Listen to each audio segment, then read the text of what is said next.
Hello, everybody. Welcome to another episode of Live on the Lawn, and I'm your boy Jeremy Haynes. I'm gonna be your tour guide, your topic tour guide through this episode, and I have someone very special with me on the lawn.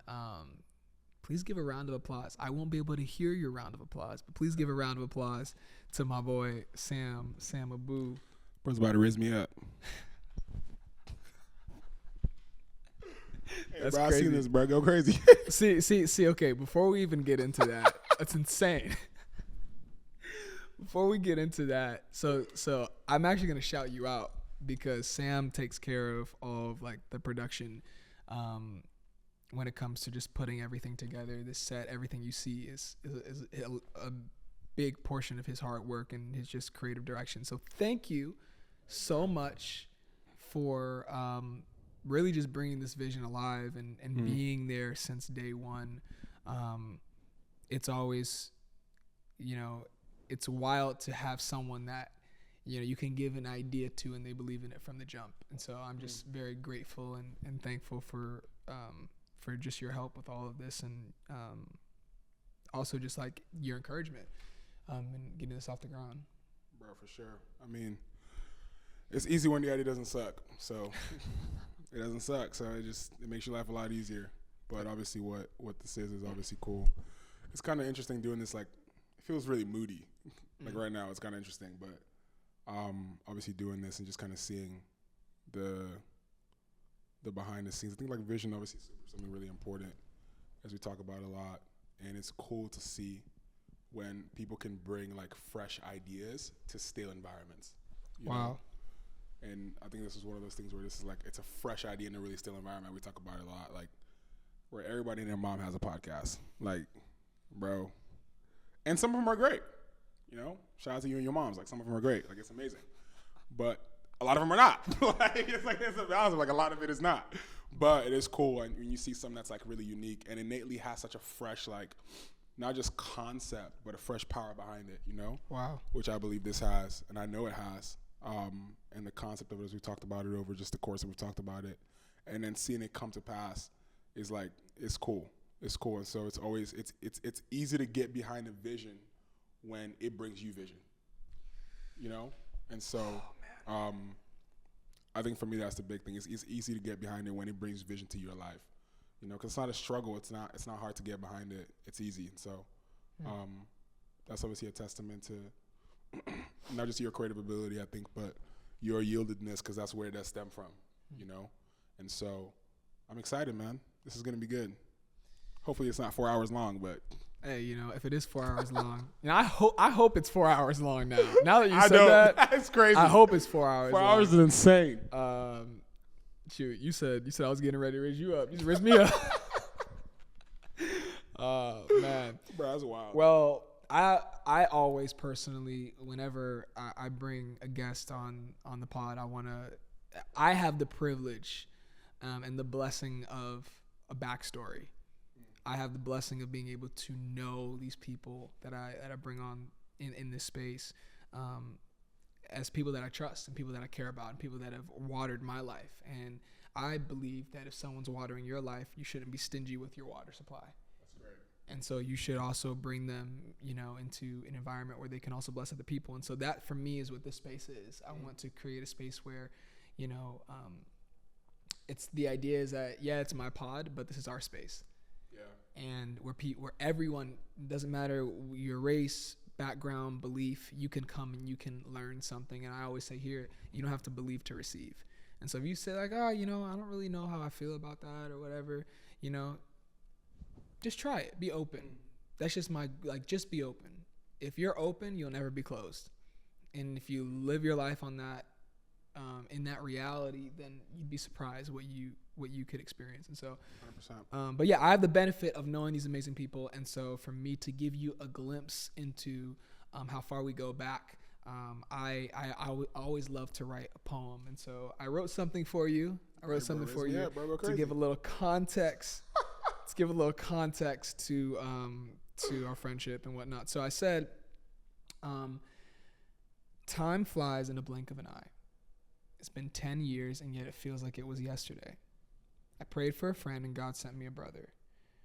Brotherhood is something that most people look for and yet very few find.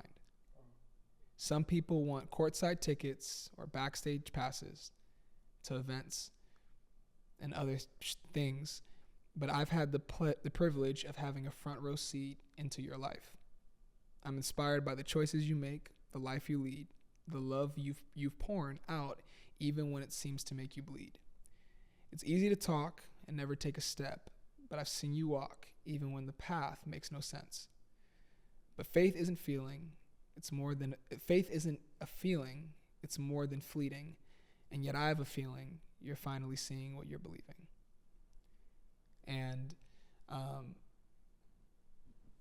for me, Dang.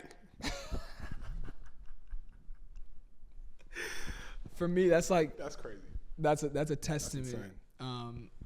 That's a testament to, just the life that I've seen you live. Wow. Over the course of 10 years, and 10 years is just unbelievable to me. That is just the fact that it's been 10 years, bro. Chill. 10 years is crazy. Yeah, 10 years is crazy. To be doing anything for 10 years. 10 adult years is crazy. Yeah, to be able to have that amount of context. Yeah. That is You've unbelievable. Been a functioning adult for 10 years. That's crazy. Yeah, we're not talking about like kid memories. Like people I popped out fresh and I still remember when I came out. I'm like, you're crazy. Talking about when you was on the Sandlot. I'm like, the Sandlot. Bro, that 10 adult years, that's just crazy. Like from when you're like 16, 17, like 26, 27, that's just insane. You have like all those just 10 years of so much established context in your brain. That's crazy to me. And yeah, like I feel like, something I was just taking inventory of just our friendship and how rich it is and how much more rich it has become, and just the crazy things we've been able to do, and from being on different continents to just hooping, you know what I'm saying? Like you look at, you're just like, bro, what? It's crazy. You're like, and it's crazy how you can, and just in general, you meet someone and you become homies with them, like, and you're just like, I would have never thought this would have gone this far. Like, you're like, all right, bro, we're chilling, whatever. I think a lot of times in our life, we're so frustrated over the people that leave, but we never take time to have gratitude for the people that stayed. 100%. And you look at the people that stay, and I think even just for me, like growing up, I was like a person that I was like, if you know anything about my family, you know anything about my brothers, like, bro, like growing up in like Chicago, bro, my brothers knew everyone, like everyone and their mom, like actually their mom. It was crazy. And their dad, like they knew the family. And for me growing up, like some people look at me now, and I was telling this to someone else. I was like, yo, bro, growing up, like I was shy. I was shy and I was bald and I was chunky. You can't envision it now, but it's true. It is true, and I hope those pictures never surface. I'm just joking. I will post it for you. Don't ask me to, because I'm good. But that's crazy. For me, growing up, I was quiet. I was super quiet, and having brothers, I always felt like, oh man, like seeing what they did, I was like, yo, I need to be like that. I need to have all the friends. I need to do all that stuff, and that just wasn't my story starting off. And I know you couldn't believe it now. You see all the, but I think about it and I'm just like, I remember praying and being like, God, like I need friends. Some people are like, that's sad. I'm like, try it. You get some that stay. That's crazy. I'm not going to go there. But like, I remember praying and be like, God, I want friends. And I remember just from how we met, and you can dive into some of that, but just from how we met, just realizing like you can be thinking about quantity that you miss quality, and you'd be surprised who God sends you. It might not be a lot of times it's not what you think, 100%. But it's better than what you could have ever expected. And so I think you can, like, I'd love for you to speak to that, just kind of like our origin story, and because it's just that lore, bro. Yeah, that lore. That lore is crazy. Well, I think it's dope. Like you talked about on what you wrote, you talked about how, well, I'll say it's like this, like you kind of talked about, we just first talked about how like growing up it was for you. And it's kind of insane how I think like with so many of us growing up, so many people growing up in families or growing up with so many different identities within, especially obviously you have a bigger family, you know. And I think when you grow up in a household with 8 people, like including yourself, like that's a lot to find your place in that, you know. But I think that the beautiful thing that I love just about life, especially life with Jesus, is that, you know, there's a way as you continue just to grow with him that he can birth an identity within you that kind of like that it raises you above all that. You know what I'm saying? Yeah. And so I think that, and I say that because what's interesting is I remember when we met 2014.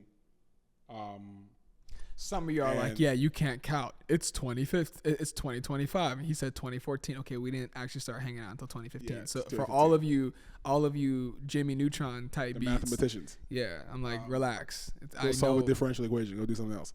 But it's funny because in 2014, when we met 2015, I loved how you said in what you wrote that, you know, you prayed for a friend. I remember I had moved to the States from Nigeria 2013, January 4th, 2013.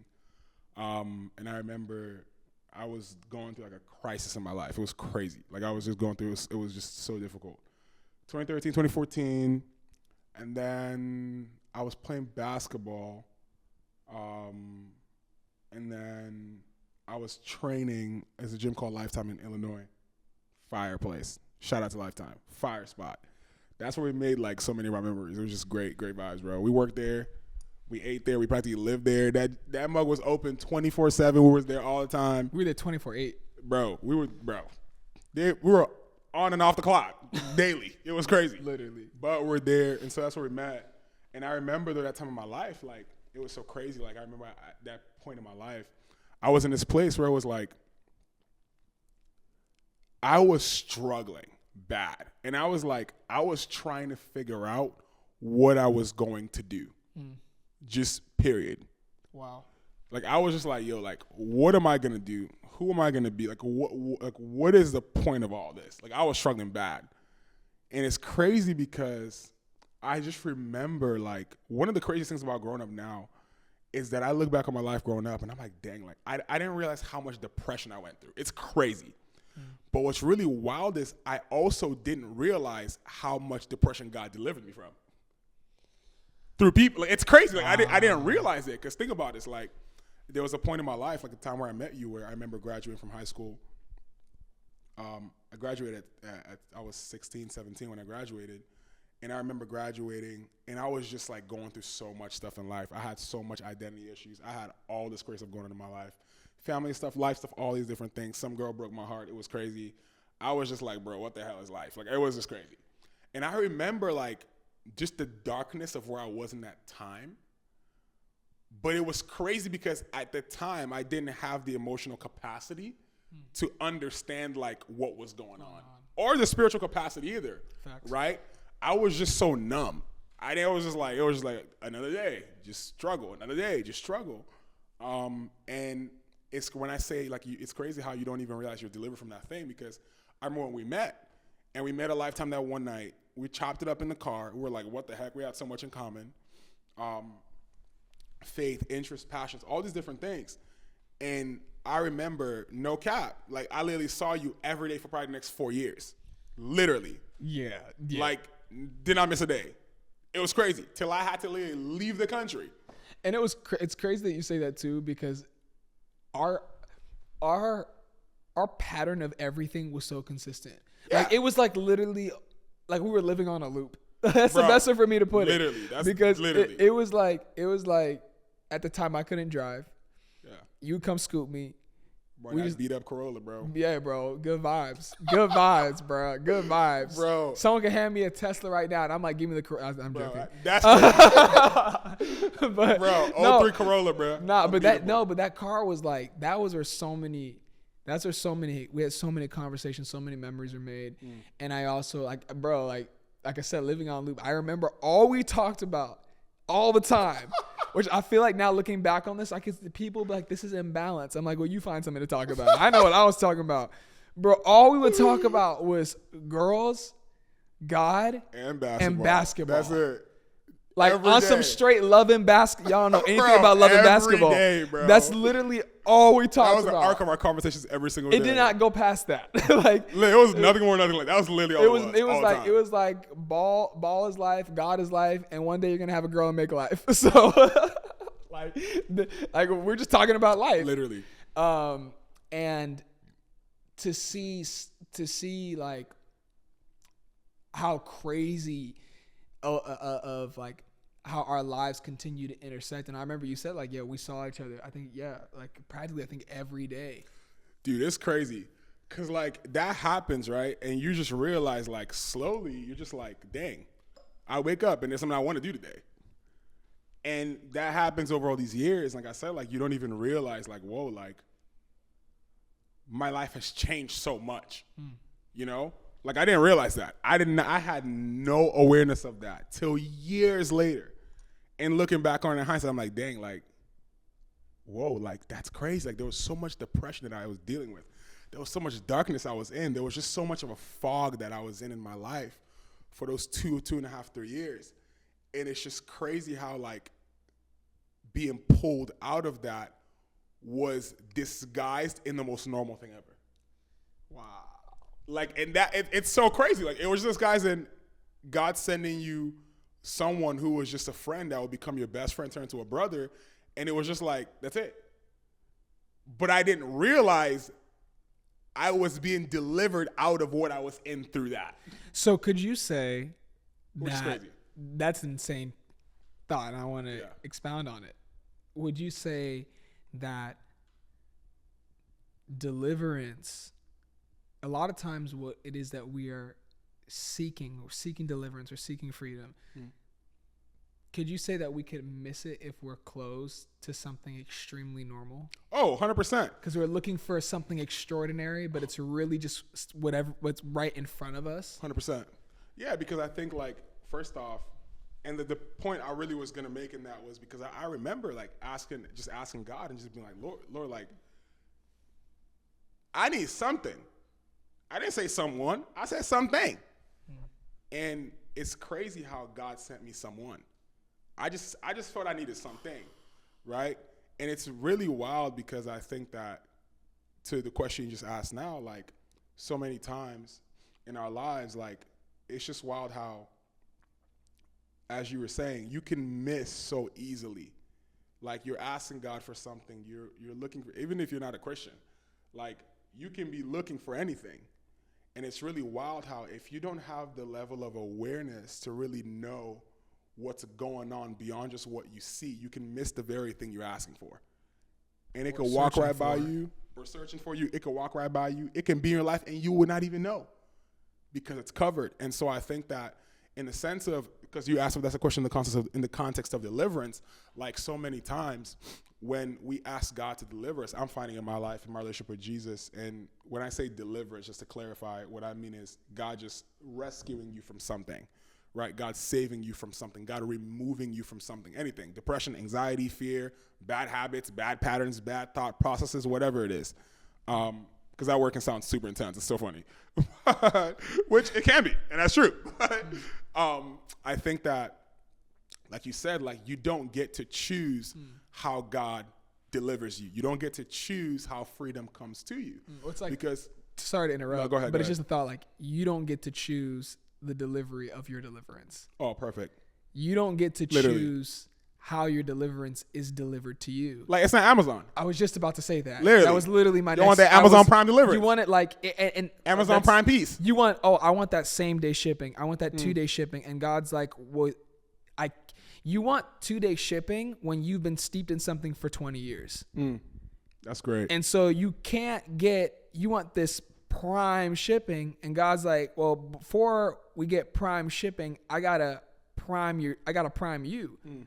Right? He has to prime the pump because there's so many things that have clogged our lives with bad habits and bad heart postures and dysfunction, what we think is normal, and trauma and fear and anxiety, and the list literally does not end. But I think we get to this thought process of like, oh man, it's two things. Because I've been steeped in this so long, whatever God uses to bring me out of it has to be crazy drastic, super supernatural, 100%. Or we do the opposite and we just completely stay stuck where we are because we don't think deliverance is possible. 100%. I love that. And I think that there's something that it kind of reminds me. Well, I won't go into that yet. I'll wait on that. But back to what you talked about, I love how you kind of said you don't get to pick the pace, essentially the pace at which deliverance comes. Mm-hmm. And I think that's powerful because a lot of times it takes you just as long as you've been bound sometimes to get free. Like it can be just the same time. It can happen in a moment, but also like I think the freedom is a process. Like there's a freedom that can come initially, and the beautiful thing about knowing Jesus is that he enables you that initial freedom, but you have to walk that freedom out, in whatever it is.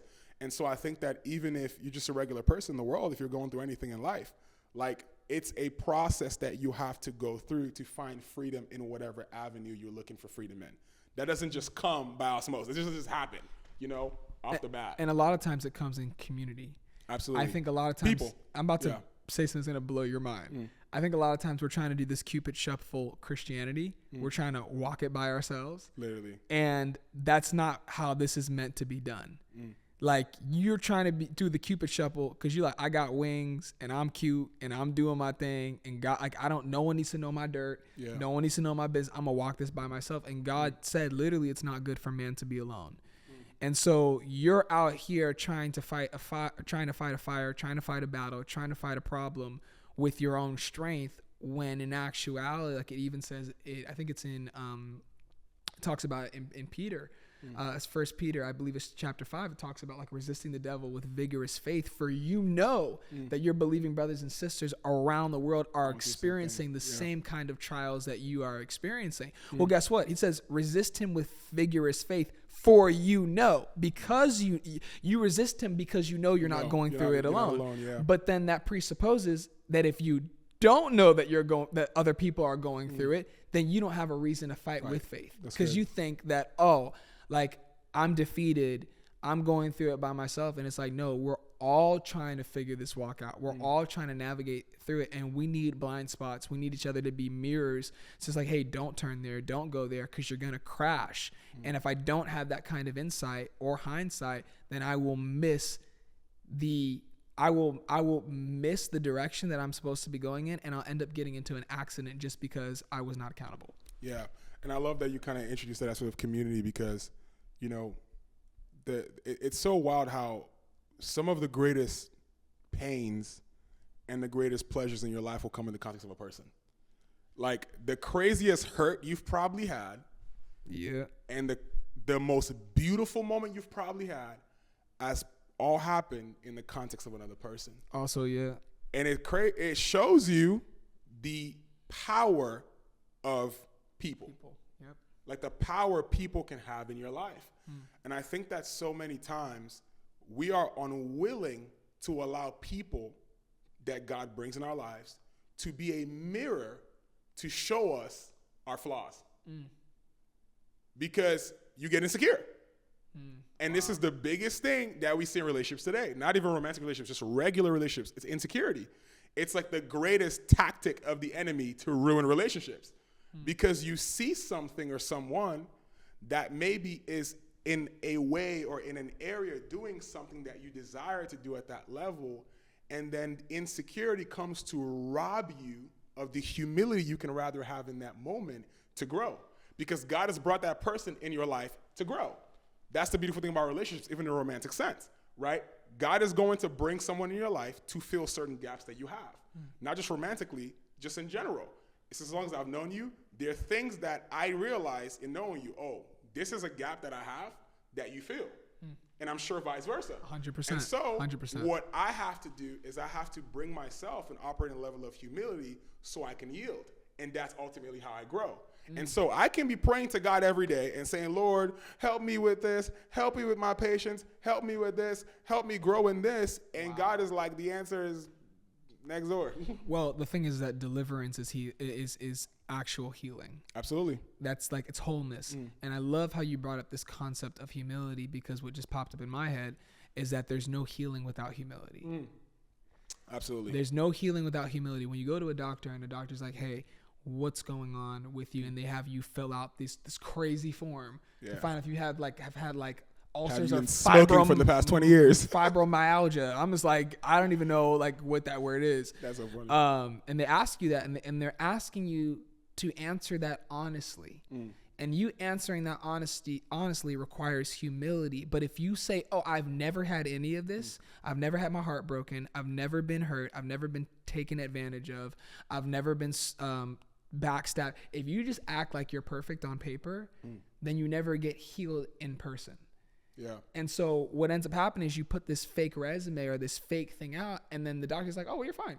Or you're like, oh, well, I can't prescribe you anything for your pain because you're saying that you're fine. But it's the second that you're actually honest about what's going on in your life and humble that you receive healing. And I see it like this. Like, I think I talked about this in another episode, but the word humility in biblical translation, specifically in Hebrew, means, it's the word anava.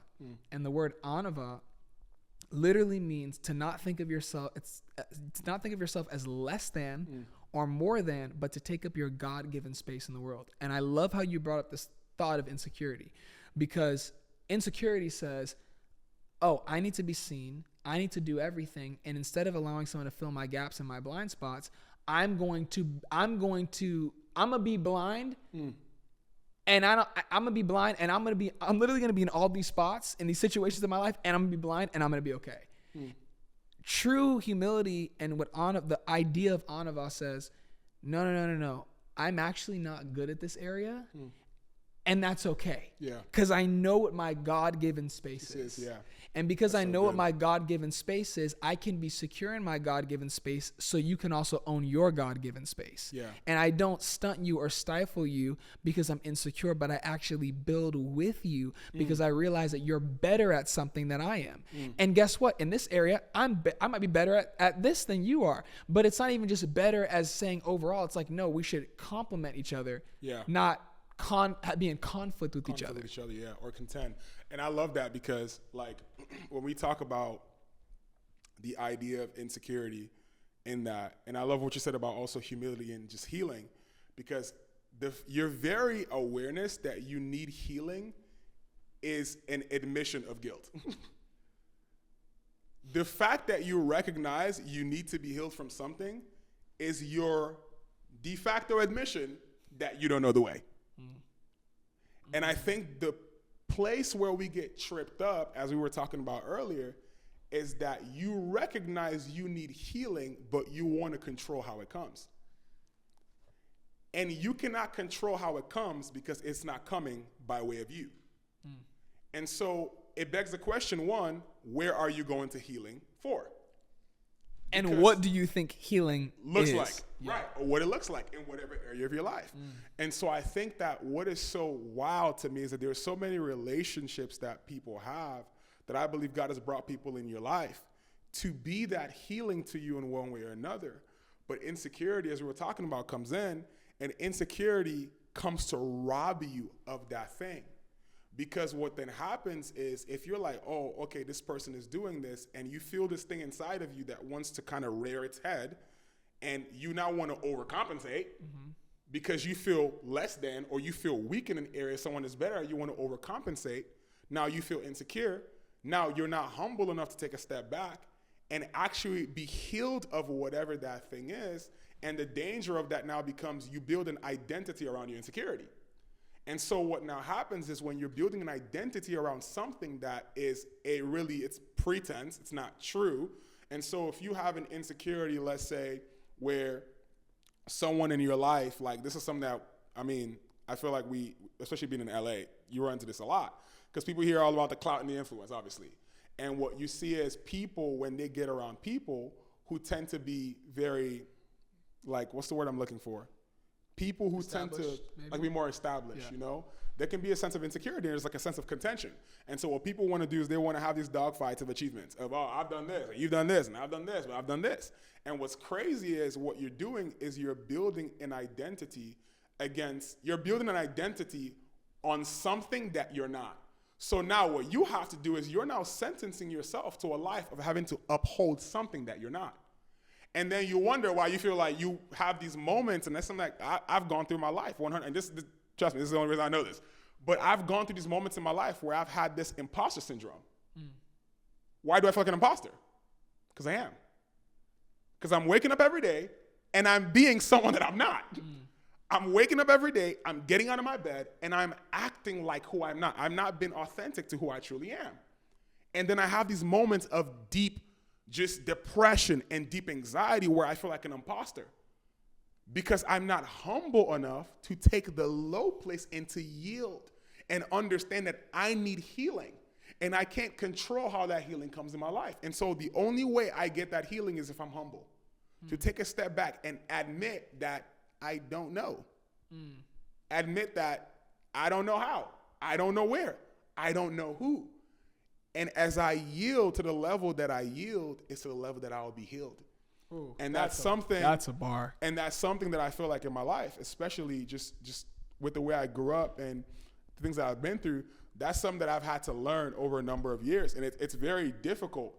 But like I said, the worst part about that, man, is when you begin to build an identity around your insecurity. That is so dangerous. Well, I think, man, there's so much that you said that we could literally just stay there for a second.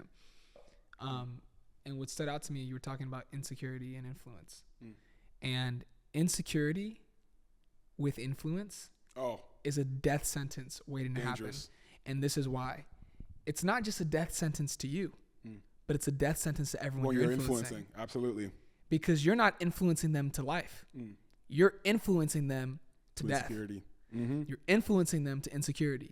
You're influencing them to be the same imposter that you are and that you're actually afraid of them realizing you struggle with. Because you're in a wrestle with yourself. And so if you're insecure but you have influence, you're going to tell everyone that the path here, you know what it is? It's a crazy thing to tell someone that a path is safe that you're on and you know that it's dangerous. Literally. And you're telling people this is how to live your life. This is what you need to do. This is how you're happy. This is how you're whole. And you're hurting. And I say this simply because I have the benefit. I have had the benefit of literally sitting up close and personal and just being watching it happen. Being like, yo, no judgment on you at all. I love you. And I'm so concerned. Because there's so much more to you than what you're showing people. And if you would actually show people not just the highlights, but you would show them the low times, they would be able to relate to your influence because it's actually authentic. Yeah. They would be able to say, wait a second, oh, this person that I'm looking to is not perfect, therefore I don't have to be perfect. I can actually have days where I'm feeling off too. I can actually have days because you're not perfect. And if you're selling a life that sounds like it's too good to be true, it probably is. Too good to be true. Bro, that's crazy. That is so wild. Especially when you look at it very specifically in the context of what's going on right now in the world. Because it's so many people talking about things they have no idea about. It's so many people saying things they have no clue what it means. Because our generation, we love catchphrases. We just love the nice catchphrases and the nice quotes and all these things.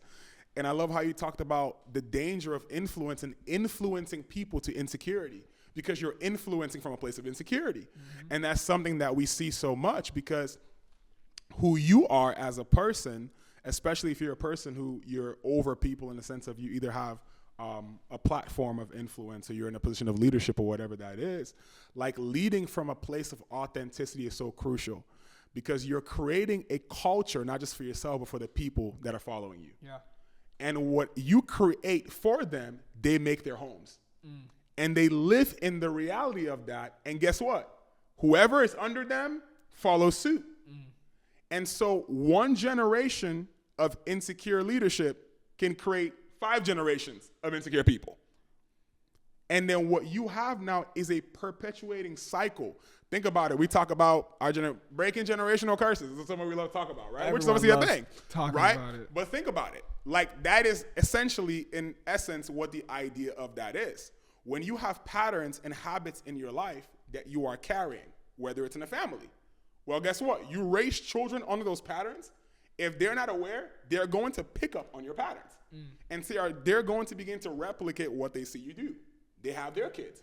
Their kids are going to continue to replicate what they say their parents do. Their kids' kids are going to replicate what their parents do. And then as you see it over time, now you have generations of people who are struggling with a certain thing. And it's also, that's really good. I love how you talked about, like, people start to live in what you create for them. Well, this is the problem. You can literally be the metaphorical Billy McFarland. Because crazy. What you will literally do is, I'm serious. I don't even know where bro came. Bro, that came from like the recesses of my mind. I forgot about it. Throwback 2020, bro. Right. But yeah, you become the meta. Literally, you become the meta, and it's actually crazy. I feel like bro's like the scam was in his name, Billy McFarland. He was literally trying to take people to a far land. Like, it's just crazy. And his name is Billy, which is crazy. He was what? He was a farce, which is crazy. That's crazy. If your name is Billy, like, hey, shout out to you, bro. Shout out to Wes Huff. If you know, you know. But if you know, you know. If you know, you know. I want to get Wes Huff on this podcast. That's like my goal for 2025. So, Wes, if you come across this, bro, we would love to meet you. We love what you have to say. Bro, we will fly to Canada just to meet you. Yeah. I love that dude. He's great. I love Canada. But yeah, you end up selling people something that seems better than what it is. And when they get there, they're disappointed. Yeah. And what's wild is you can actually lead people to a place of leaving everything that they think is true to follow you, and they become unhoused just like you are unhoused. Their soul becomes unhoused just like your soul is unhoused because you sold them something that was never true. You said this is a home, and it was not a home, it was a hole. And the hole that now they're living in is now the hole they'll be buried in because you would not be honest about where you're actually at. You literally said, hey, the party's here, pull up, here's the Addy, and everyone pulls up, and there it is a desert. It is dry, and it's empty, it is bleak, and you're out here trying to make everyone be like, oh, well, it could have been, like, guys, it could have been an oasis, it could have been something beautiful, and everyone's not buying that once they get there. Because it's a scary thing to get to the top of a ladder and tell everyone to climb up it just to look over, and there's nothing there. Or there's another ladder. And there's a perpetual cycle of deception. And I love how you talked about, like, I love how you brought up generational curses. And I'll just say something like this. I love how we love to borrow from the Bible and not give clout to the Bible.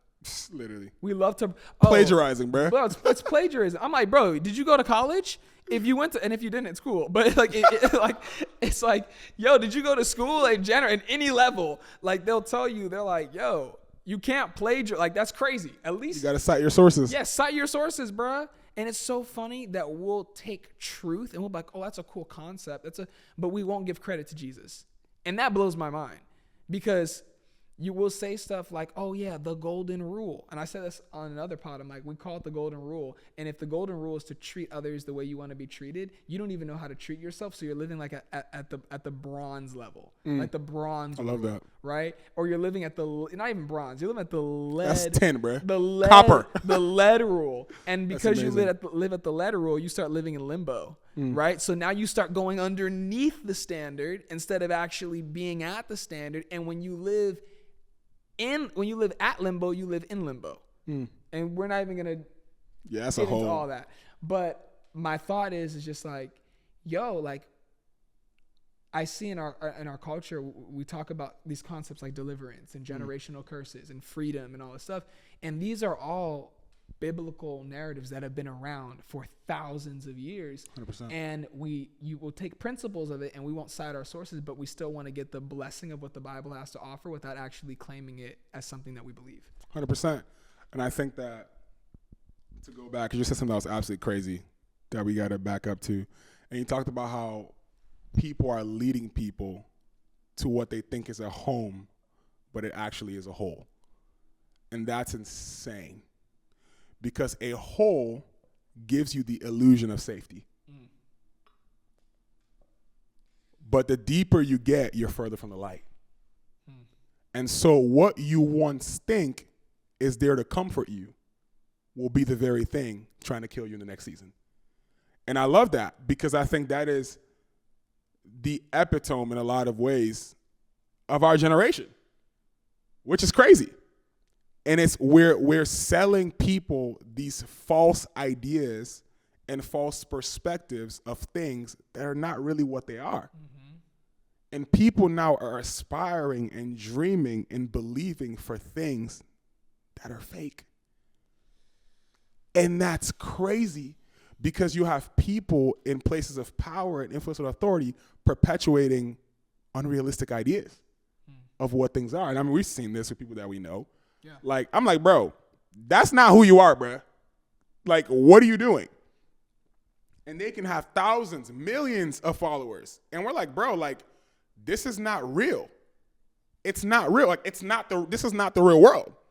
And I think that when you look at authenticity, and I just think how even when we look through biblical narrative, like, I love how God just, in general, uses the most, I just find the people that God uses to be very interesting. God uses the most interesting people ever. Yeah. The most interesting people. And by interesting, I mean regular. He uses the most regular people. Regular people, right? Even Jesus, right? In the sense of the physical manifestation of everyone's God. Like, even Jesus, where is he going here? Because think about what Isaiah said. He had no form of comeliness. If you saw him on the street, you would have walked past him. You probably would have thought he was homeless. He was not Swedish. Actually, I don't know if you would, but okay. That with his chiseled jawline, looking like no. I'm like, bro, you're not praying to Jesus, you're praying to Thor. Literally. You have Chris Hemsworth in your mind. Like, that's not. And he also wasn't black. Because I hear people like, a Jewish man. What are we talking about? Black Israelite, power to the people. I'm like, you're kind of there, but you're also like very far apart. You missed the mark a little bit. He was a Jewish man, and if you have issues with the Jews, figure that out because that's weird. He was a Jewish man, and he was someone that the Bible says was so regular that he was actually despised by other people.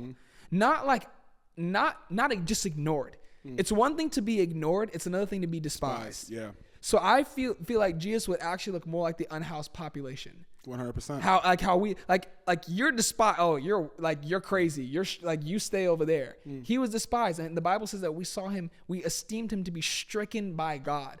That he was like, oh, like God's just cursed this guy. And to be honest, he did for you, because the Bible says that. Curses is any man who hangs on a tree, and he became the curse of sin to redeem us from the law. So we got that part right, you 100%. Know, but we missed the fullness of it. And I think it's a scary thing to go into this point.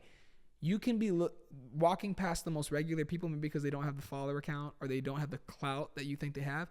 And it's actually funny that some of the most regular seeming people will actually be at the helm of some of the greatest movements of all time. Not because they had clout, but because they had a call, right?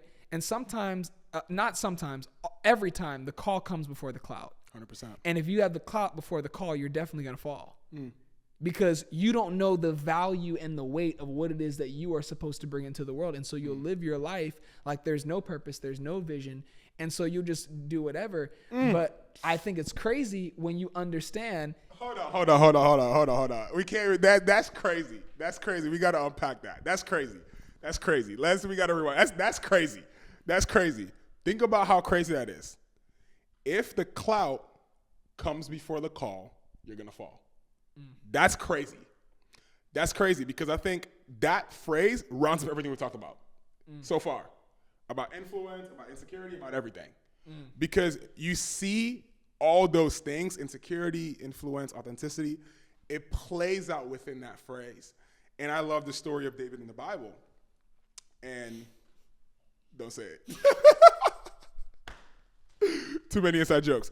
But I love the story of David in the Bible because one thing that's really crazy is you see David and Saul. And I think a lot of times when we look at the story of David and we look at Saul, like, oh, Saul's just this guy who's just whatever, and he was just this bad king. No, if I'm like, Saul is you and me. Go read in 1 Samuel the story of, like, bro was great. He was doing a lot of great stuff, great stuff.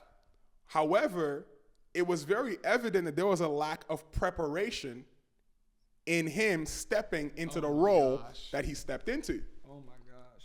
And when we look at the life of David, we see the evidence of David's preparation. Wow. The evidence of his preparation shines when he steps into the call of God.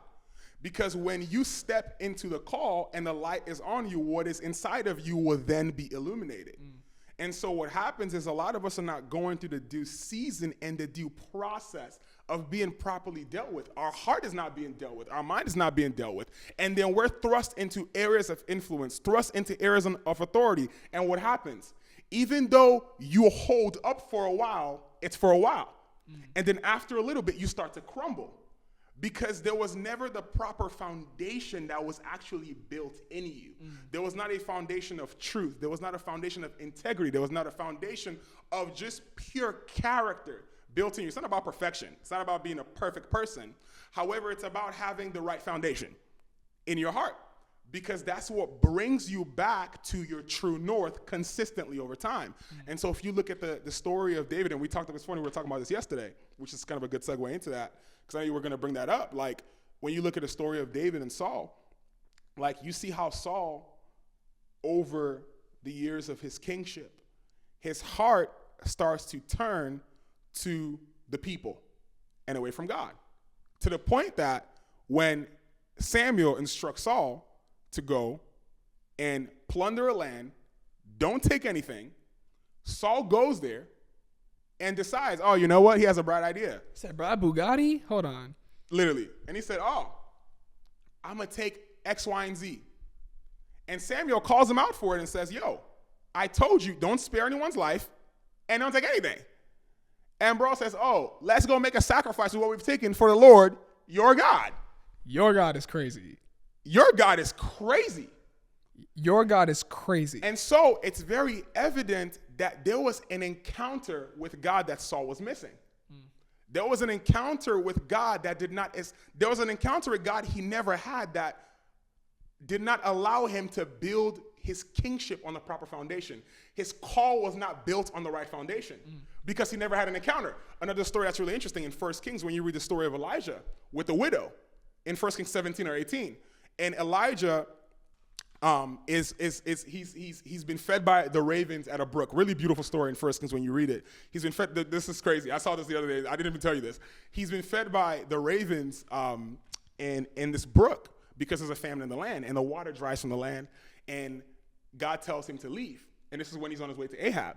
And he's going to go tell Ahab. This is when he's about to have the showdown with the prophets of Baal.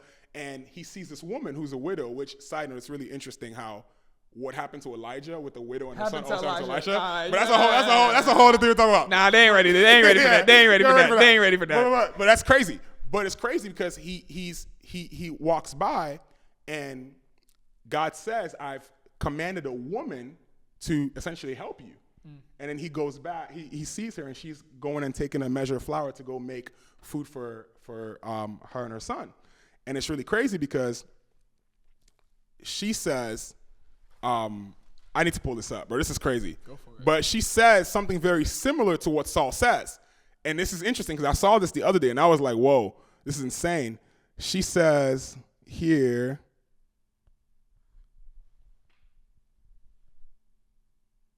sorry guys, intermission.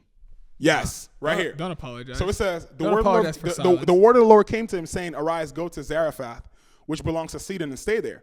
Behold, I have commanded a widow to provide for you. So he set out and went to Zarephath. And when he came to the gate of the city, behold, a widow was there gathering sticks.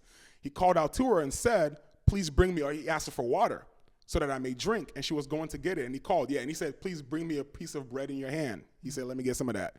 And she said, as long as the Lord your God lives, I have no bread, only a handful of flour in the bowl and a little oil in a jar.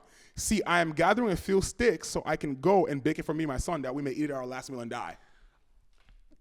Can I say something? Go ahead. That's insane. Crazy. Because if you read that in the context, what did God say? He said, I've commanded her to feed you. And she turns around and says, hell no. Literally. I'm going to make food for me and my kid. So, and it's crazy how her disobedience would have led her to death. Because she literally said, I'm going to make this last thing and we're cooked. And you know what's crazy? It's her disobedience to satisfy her need. Because her disobedience was going to satisfy her current need. But God was trying to not just satisfy her current need, but provide for her past the means of her current situation, which is crazy. So think about this. She says, as the Lord your God lives. So she has no revelation. She has no encounter. She has not encountered God in a significant way enough to know the power of this prophet that she's talking to, right? But she obviously understands this man she's talking to is a prophet. So it goes on, she says, Elijah said to her, do not fear and go and do as. So he tells her, go do as you said. However, just make me a little bread. So he said, just give me a little. From it first, bring it out to me, and afterward you may make one for yourself and for your son. For this is what the Lord God of Israel says, the bowl of flour shall not be exhausted, nor shall the jar of oil be empty, which is funny because Elisha also has a similar miracle too. It's so interesting. The bowl of flour shall be exhausted, nor shall the jar of oil be empty until the day that the Lord sends rain again on the face of the earth. She went and did as Elijah said, and she and her household ate for many days. The bowl of flour was not exhausted, nor did the jar of oil become empty, in accordance with the word he said. And so after these things, the woman has a son, and he gets ill, and her son essentially dies. And Elijah essentially goes, raises the son back from the dead. Crazy story. But at the end real quick, if you're like, oh, that sounds like a fairy tale, I'm just going to tell you, go watch the pod I had with AP. Because crazy story. Go, like, if you're like, oh, like prayer and miracles. No, we prayed and God brought someone back from the dead after the paramedics literally gave up on him. So if you think that this stuff is fairy tales, I've seen it with my own eyes. Believe whatever you want. But I encourage you to be open because I've seen it with my own eyes. This stuff is not fairy tales, not just stories. This stuff is real, and if you give it an opportunity to get into your heart, it'll transform it. 100%. So Elijah heals a son, and it's crazy because the last verse of the scripture says, and the woman said to Elijah, now I know that you are a man of God, and the word of the Lord in your mouth is truth. Wow. So essentially the encounter she had through her obedience, her eventual obedience, led her to have an encounter with God where a foundation of truth was solidified in her heart.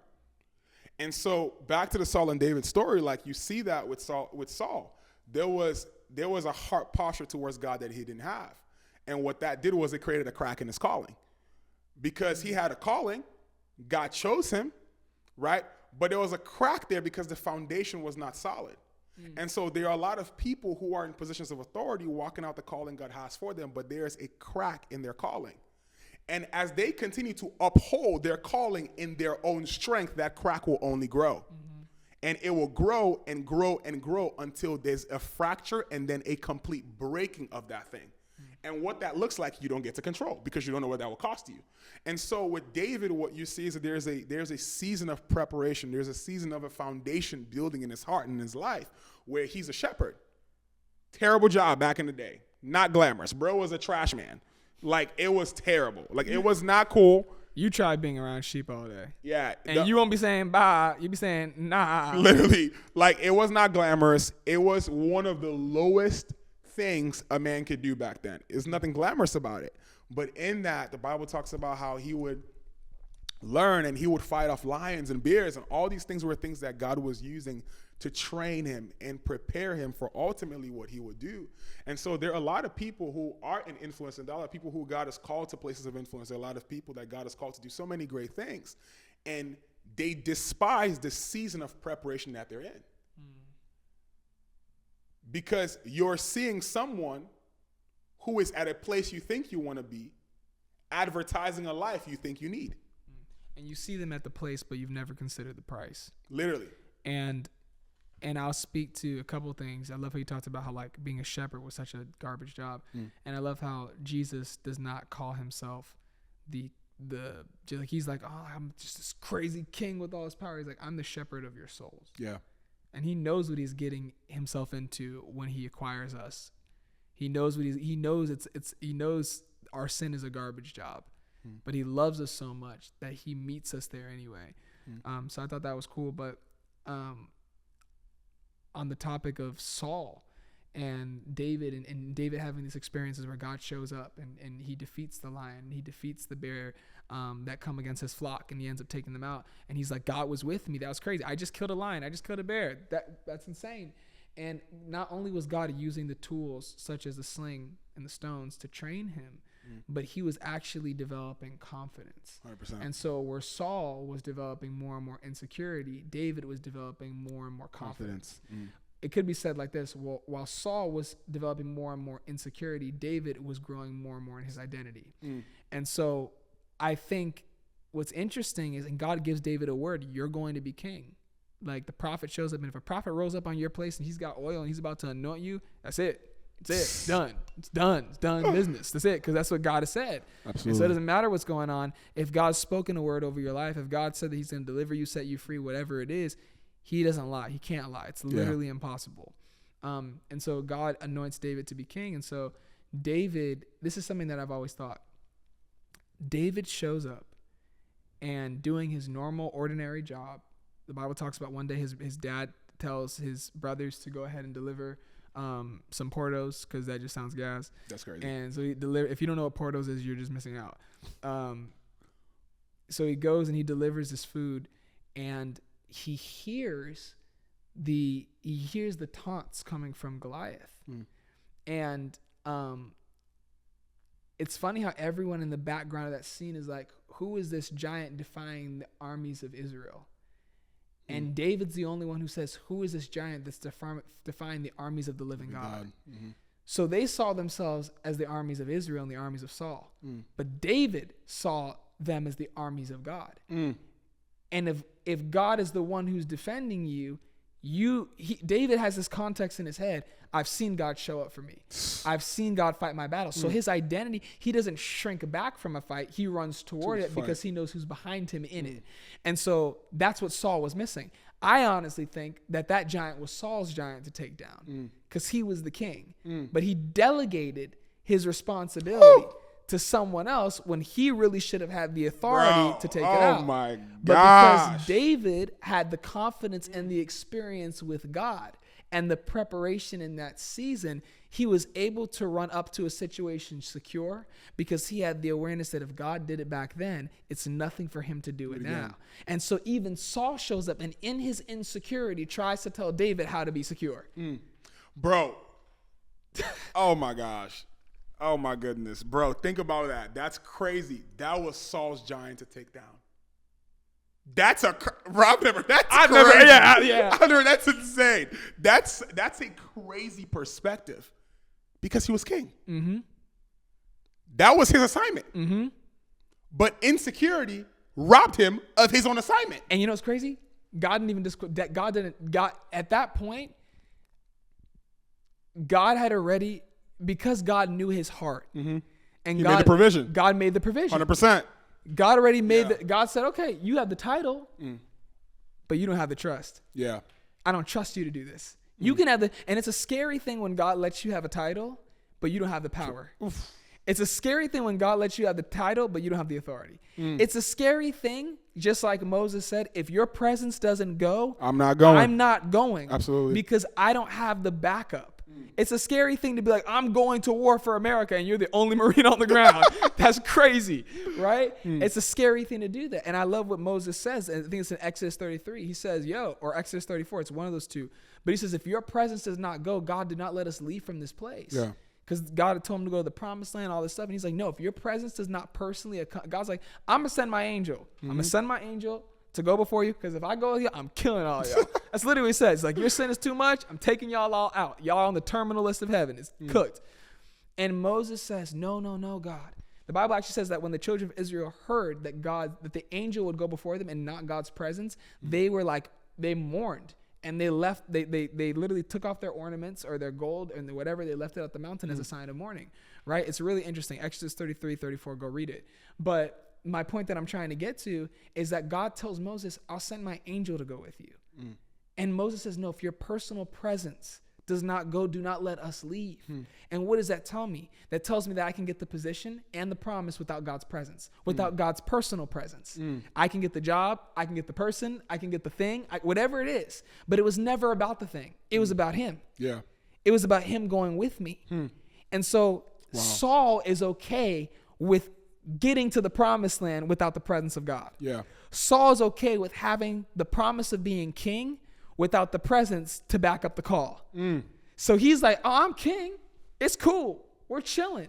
But in his insecurity, when he sees someone else show up that now has the anointing that he once knew and that he once had, he now tries to tell him to wear armor because he doesn't understand David's authority. And David already has authority because he has the anointing that Saul used to have. Yeah. And so David's like, no. He literally tells Saul, I'm not trained with these. Well, you know what David's really telling Saul? This is not anointed. This armor that you're giving me, I've not tested this. There's no anointing on this. Wow. There's anointing on this sling and on this stone because this is what God has used to deliver me from other giants in my life. Because a bear and a lion, and also back then, like, people were short. So like just facts. But like a giant. Bro's right, 5'2". 5'2" trying to fight Anthony Davis. Short king forever. Trying to fight Victor Wembanyama. You try that. Bro, I saw like LeBron can get barely. cooked. Bro, I'm not going to say LeBron can barely do anything. You know I love you, LeBron. But like I look at it and that's crazy. Yeah. Bro, that's crazy. So in Saul's insecurity, he tries to tell David how to wear what armor to wear. But David's like, no, I have anointing. I don't need your armor because I have anointing and this authority that God has given me. And I realize that God has used this to deliver me before. We're talking about deliverance, which is so cool. Yeah. God has used this to deliver me. I know how God is working in my life. I have trained this. I have tested this. I have approved this. And I'm going to go fight this giant. That's so interesting. And last thing, I'm so sorry. Saul actually, because it's so crazy that in him abdicating his responsibility, he was slowly abdicating his authority. Because as he gave David the opportunity to take down the giant, he also gave David an inroad to the royal family. Absolutely. Which set David up to become king. That's crazy. That's crazy. And it's so interesting what you were talking about with how he tried to put David in his own. He tries to get David to, wear his shield and put on his helmet and put on his chest plate. Trying to make bro Captain Israel. Literally trying to make him something that he's not. And that's so fascinating to me because I think that maybe I wonder if there was a part of him, as you said, that recognized the anointing on David's life, but tried to fit the anointing on David's life to the one that he knew he once had. Because he thought what he felt. I wonder if there was a part of his heart that was like, this is what I know and this is what I've seen. So if he has this, it must operate this way. Like it must operate this way. And I find that to be so interesting because I think it shows an aspect of insecurity in the sense of how insecurity, especially when you're in a position of authority, will cause you to want to rope people in to what you've not just had, but what you've lost.